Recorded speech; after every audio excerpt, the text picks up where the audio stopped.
Peut-être que tu t'es déjà retrouvé dans la situation où tu étais en train de créer tous tes visuels pour Instagram et puis le moment est venu où tu voulais voir ce que ton feed Instagram allait donner avec ces nouveaux visuels.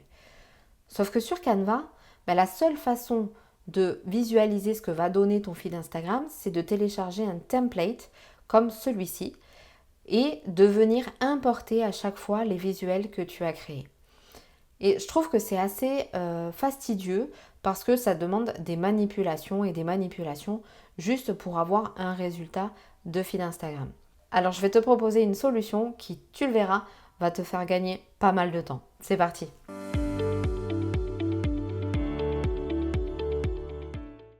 Alors, on se retrouve dans Canva. Déjà, la première chose que tu vas faire, ça va être de créer ton document. Et pour ça, il ne va pas y avoir de template disponible directement. Il va falloir cliquer sur Dimension personnalisée. Et là, on va essayer de faire un feed Instagram qui va regrouper 4 lignes de 3 posts, donc 12 posts. Pour ça, tu vas rentrer des dimensions personnalisées. Tu vas mettre 3240 pixels en largeur et 5400 en hauteur. Je vais faire créer un design. Et là, on a notre document dans lequel vont s'intégrer tous les visuels qu'on va créer. Mais ça, je te le montre juste après. D'abord, la première chose à faire, ça va être de délimiter les zones de chaque poste.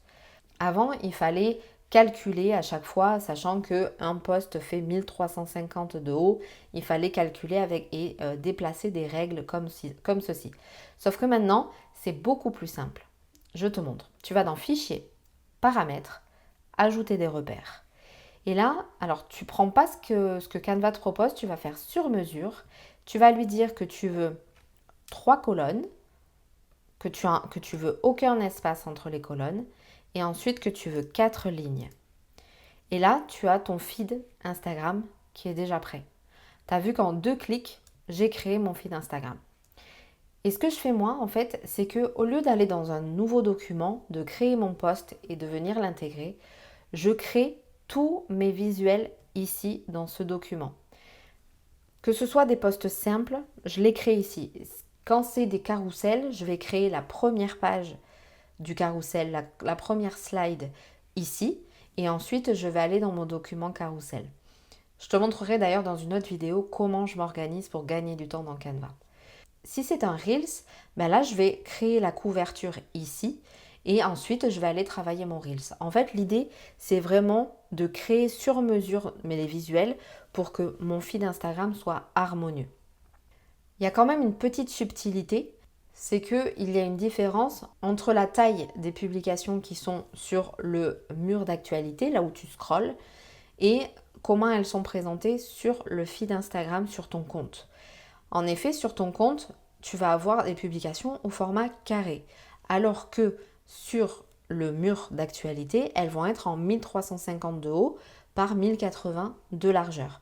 Du coup, il va falloir faire attention à ce que les informations principales soient bien dans le carré de 180.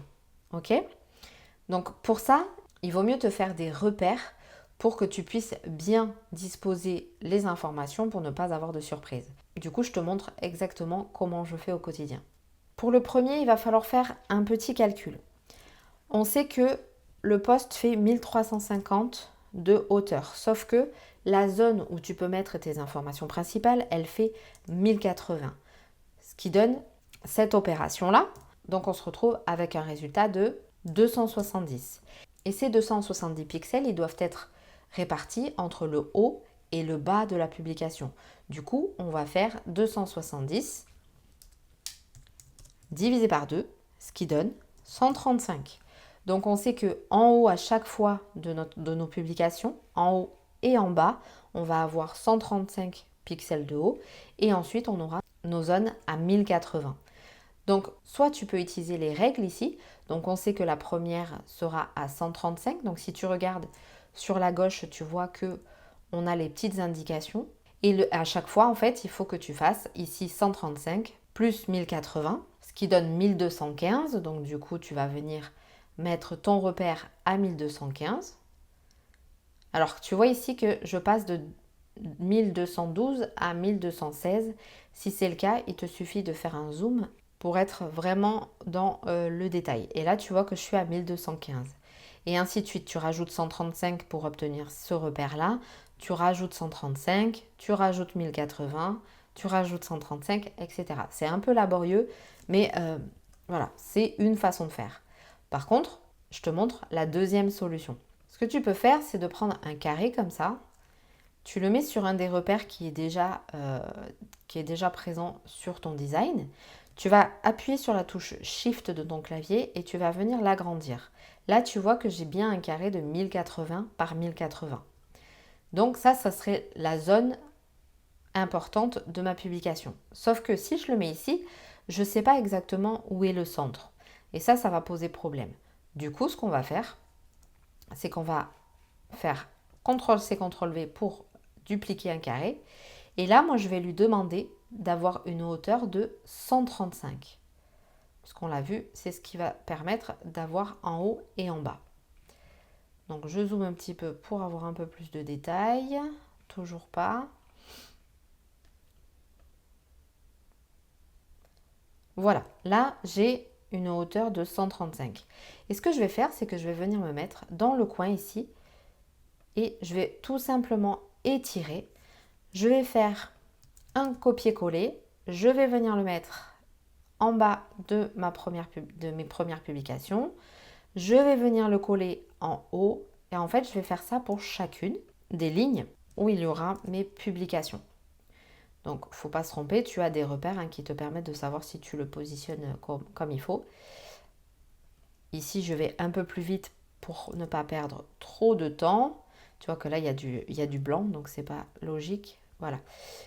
Là, tu as donc tes repères pour savoir que, en fait, à chaque fois que tu vas écrire un texte dans un visuel, il faudra qu'il soit dans la zone blanche.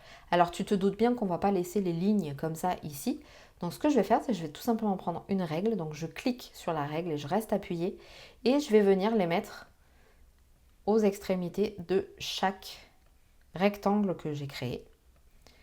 Voilà, hop. Ici, ici et le dernier. Et ensuite, je vais venir supprimer mes rectangles. Voilà.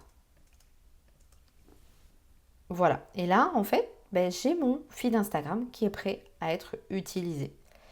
Je vais te montrer moi ce que ça donne sur un ancien feed pour que tu visualises bien le résultat final. Donc voilà, je te montre un ancien feed Instagram, celui de début 2024. Et tu vois que j'ai tous mes visuels. Ce n'est pas des photos puisque tu vois que je peux bouger chaque élément. Donc c'est vraiment, ce que je te dis, je crée vraiment mes visuels directement sur mon feed Instagram. Et alors, la petite subtilité, c'est que, admettons c'est un carrousel, je sais que par exemple ce post-là c'était un carrousel, tout simplement je vais venir sélectionner mes éléments, je vais faire copier, je vais aller dans mon document de carrousel et je vais créer tout simplement mon carrousel. Par contre, là où il y a une petite subtilité, c'est quand c'est un post simple, tout simplement une image ou un texte, mais qu'il n'y a qu'une slide dans ta publication. En fait, il y aurait la possibilité de télécharger l'intégralité de mon feed et ensuite d'utiliser un outil externe pour découper mon feed. Mais c'est un peu laborieux, surtout quand je veux qu'un seul visuel. Pour ça, il y a une solution qui existe. Donc par exemple, on va prendre ce post ici. Je vais sélectionner tous mes éléments. Je vais faire clic droit et je vais faire télécharger la sélection. Et tu vois ici que Canva me propose de télécharger uniquement la sélection, c'est-à-dire le post que je veux. Et donc ensuite, je le mets en JPEG et puis je peux le télécharger tout simplement. Attention quand même ici. Je vais enlever le fond pour que tu voyes bien. Ici, on a un fond et admettons, je vais remettre les écritures pour qu'on y voie quand même. Voilà, admettons mon post, c'est ça. Si je fais la même chose, que je prends les éléments et que je fais télécharger la sélection, tu vois que là, moi, j'ai un fond blanc, alors que mon fond d'origine, et que je veux, sur mon visuel, il est plutôt beige. Tout simplement parce que, dans ces cas-là, il faut que tu rajoutes toi-même le fond. Donc, je viens chercher un rectangle ici. Je vais le mettre de la bonne couleur, donc en fond. Je vais faire position arrière-plan. Je le mets derrière pour simuler le fond que j'ai d'origine. Et là, effectivement, quand je fais télécharger la sélection, on voit que Canva m'a pris le fond plus les éléments de mon visuel. Donc il faut vraiment faire attention à ça. Et là, tu peux simplement, très simplement, créer ton feed Instagram, voir l'harmonie de ton feed et télécharger très rapidement tes posts simples pour Instagram. Attention quand même, quand on fait télécharger la sélection, moi ce que je fais, c'est que quand même je vais ouvrir mon visuel pour vérifier la taille qui soit bien en 1080 par 1350. Et si ce n'est pas le cas, je fais juste la correction, je redimensionne pour être dans les clous par rapport à Instagram, pour ne pas avoir de soucis au moment de la publication. Donc voilà comment on crée un feed Instagram rapidement, sans se prendre la tête. En quelques clics, tu as vu que c'est fait. Et je t'ai donné quelques petites astuces sur comment créer ton feed Instagram directement sur Canva pour t'assurer une harmonie et surtout gagner du temps. N'hésite pas à me dire en commentaire si tu connaissais cette petite astuce ou si j'ai révolutionné ta façon de créer un feed Instagram sur Canva.